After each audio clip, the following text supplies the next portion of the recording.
We're always afraid of the dark, afraid of the empty spaces we can't define, afraid of those sleepless nights when everything feels broken and our mind has nowhere left to hold on to. You can spend your whole life chasing the brightest kind of light, the light of wealth, the light of fame, the light of a perfect relationship.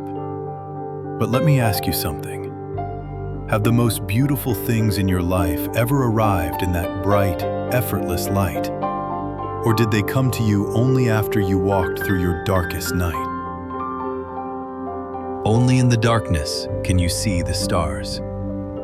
This timeless quote from Reverend Martin Luther King Jr. is not just poetry. It's a cosmic truth we're painting here today. Today, I'm not painting sunlight. I'm painting the northern lights.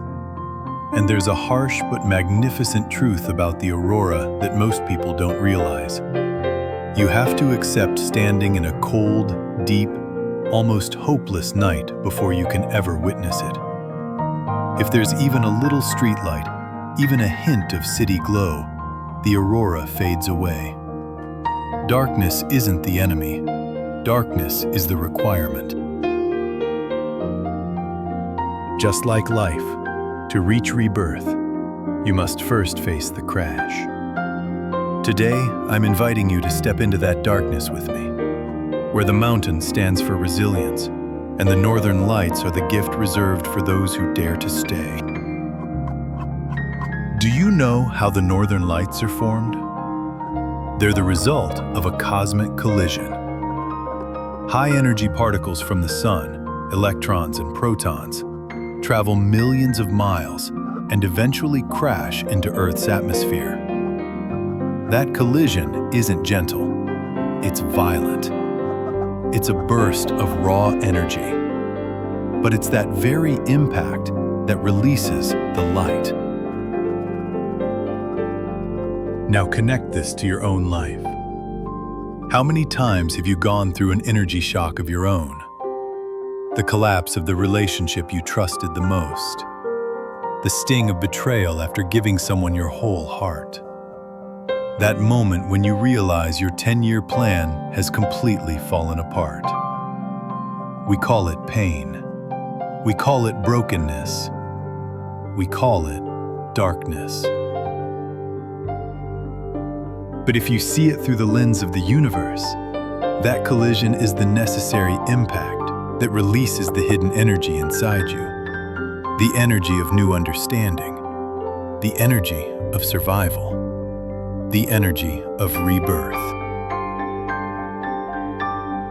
What do you think about this? Without a violent collision, could we ever reach the northern lights?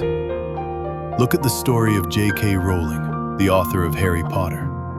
Before becoming one of the wealthiest and most celebrated writers in the world, she went through a massive collision of her own. She battled depression, went through a divorce, and lived on government assistance just to get by. She described that period as the biggest failure of my life. That was her deepest night.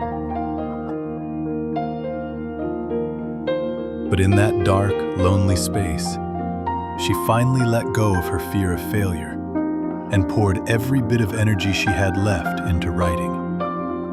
The collapse is what set her free. Without that collision, her energy would have stayed locked inside forever. She would have remained someone safe, but dim. The northern lights remind us, sometimes breaking apart is the very condition required to shine. And here's the second miracle of the northern lights. They never stay still. They change colors, shift their shapes, and dance from one ribbon of light to another.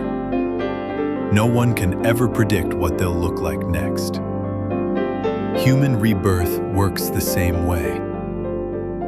We often think rebirth means becoming a completely new person, as if it were some fixed destination.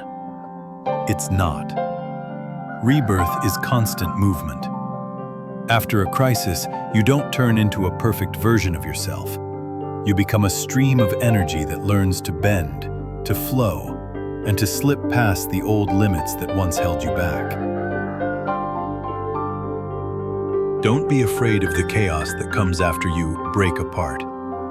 That chaos is the proof that you're being reshaped into a new kind of order. Look at this painting.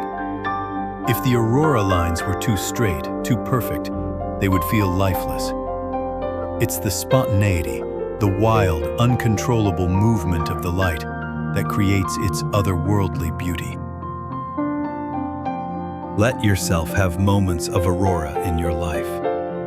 Let yourself be chaotic for a while. Let the inner movement happen without needing to name it or control it. That's the moment you stop living by formulas and start living by flow. Now, let's look down at the mountain. The mountain doesn't shine on its own. It's simply reflecting the light of the sky. The mountain represents your resilience. You don't have to force yourself to become the light. You only need to stay steady enough, clear enough, to reflect the light that's already shining onto you. And if you're standing in the dark right now, remember this. Darkness is making room for brilliance. Don't run away. Stay. Because the most extraordinary thing is not the aurora itself, but the one who is able to see it. Light is not a reward waiting at the end of the path. Light is the energy born from your own breaking, a gift from the universe, giving you one more chance to shine. Keep this painting as a reminder. No matter how you feel today, always remember the power of rebirth. Believe in the strong, unpredictable energy that is dancing inside you.